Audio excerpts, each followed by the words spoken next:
Hello student, I am Shivam Dubey. Now we will see the topic of relation and function. This is the question of relation. Very important question for class 12th student. Prove that the relation R on the set n cross n. N cross n natural number set defined by A comma B related to C comma D. This topic is connected with the 11th class relation and function topic. Means एक set अगर define होता है a is equal to 1 2 3 और second set define होता है 5 6 7 और जब हम इसका ऑर्डर्ड पेयर निकालते हैं क्रॉस प्रोडक्ट करते हैं तो हमें रिलेशन मिलते हैं 1,5 1,6 1,7 और 2,5 लाइक दैट। इस तरह से हमें रिलेशन इसमें मिल जाते हैं, है ना। तो उसी टाइप के ये ऑर्डर्ड पेयर का रिलेशन दिया है a कॉमा बी, जर्नलाइज कर दिया है इसको। a comma B related to c comma d is if and only if a plus d is equal to b plus c। Means इस कंडीशन के equivalent ये है और इसके इक्विवेलेंट ये है। इफ एंड ओनली इफ का साइन है। For all a comma B c comma d belongs to n cross n। Proof करना है इक्विवेलेंट रिलेशन होगा या नहीं। सबसे पहले हम रिफ्लेक्सिविटी शो करते हैं, है ना, क्योंकि इक्विवेलेंट दिखाना है। तो ए देखो फर्स्ट और लास्ट एक्सट्रीमिटीज का सम हो रहा है और मीन का सम हो रहा है। बी प्लस सी आ रहा है एक साइड में और एक्सट्रीमिटीज का सम आ रहा है एक साइड में। रिफ्लेक्सिविटी में इटसेल्फ रिलेशन होता है तो ए कॉमा बी का ए कॉमा बी के साथ रिलेशन शो करेंगे। तो फर्स्ट और लास्ट ए प्लस बी और सेकेंड और third A plus B. Left is equal to right आ रहा है तो ये रिफ्लेक्सिव होगा। ठीक है, सिमेट्रिक पे आ जाते हैं। इस तरह के क्वेश्चन में प्रॉब्लम ट्रांसिटिव में आएगी, केवल सिमेट्रिक और रिफ्लेक्सिव इजी होते हैं। A comma B related to B comma A comma B C comma D, है ना, ये गिवन है। तो if and only if A plus D is equal to B plus C, first four second third को ले लिया। अब मैं क्या करूंगा, सिमेट्रिक में क्या होता है, मिरर इमेज बनती है। तो C comma D related to A comma B, मैं क्या कर रहा हूं, ऑर्डर्ड पेयर का जो सेकंड प्लेस है उसे फर्स्ट प्लेस पे लेके आ रहा हूं, फर्स्ट प्लेस सेकंड प्लेस पे लेके जा रहा हूं। चेक करूंगा कि जो मिरर इमेज और ऑब्जेक्ट को आपस में चेंज करेंगे उसके बाद भी जो रिलेशन है वो सेटिस्फाई कर रहा है कि नहीं। अगर सेटिस्फाई करेगा तो सिमेट्रिक होगा।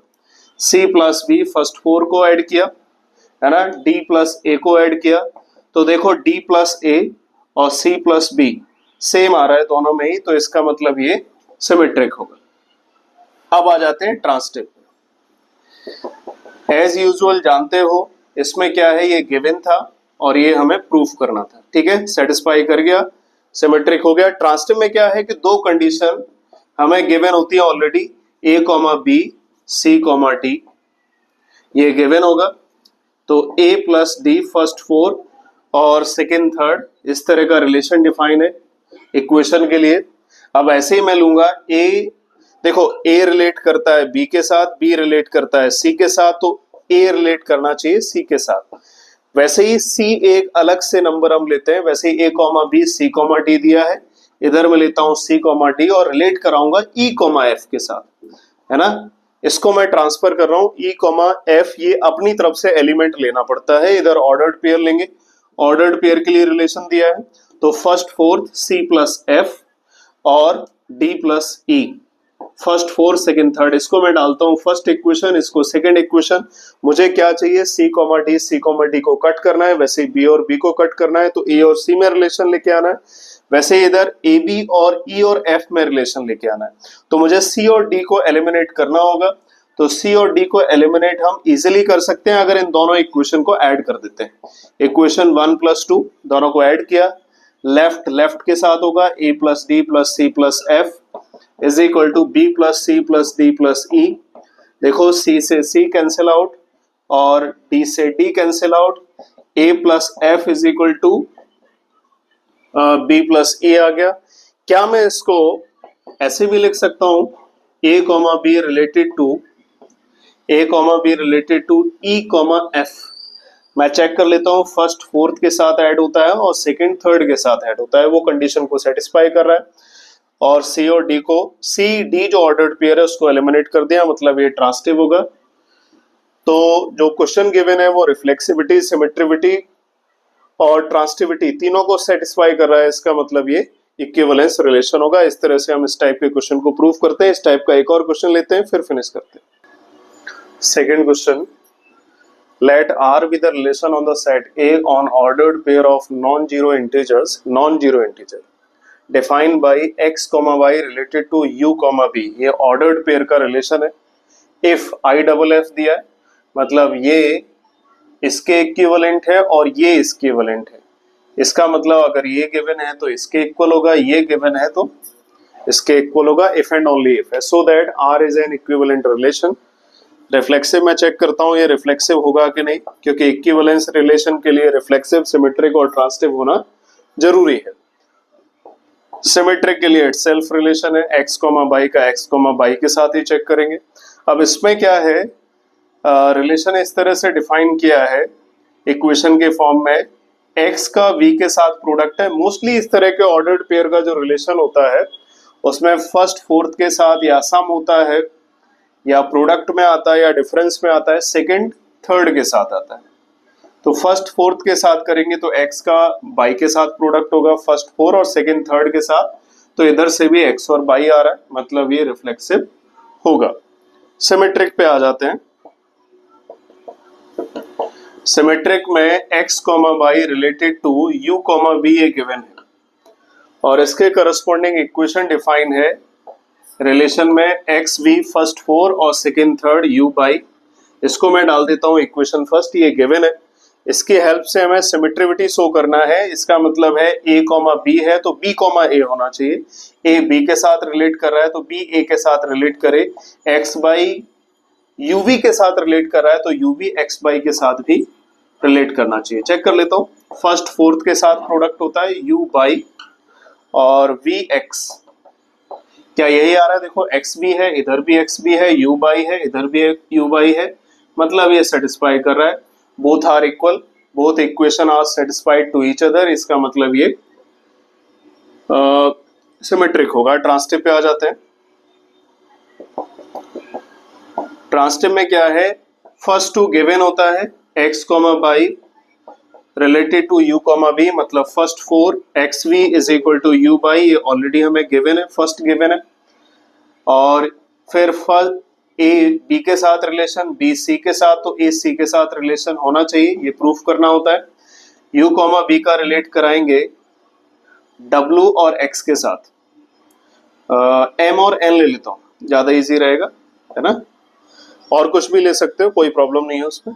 मैं फर्स्ट और फोर्थ के साथ करता हूँ, यू और एन के साथ प्रोडक्ट आएगा और वी और एम के साथ प्रोडक्ट आएगा।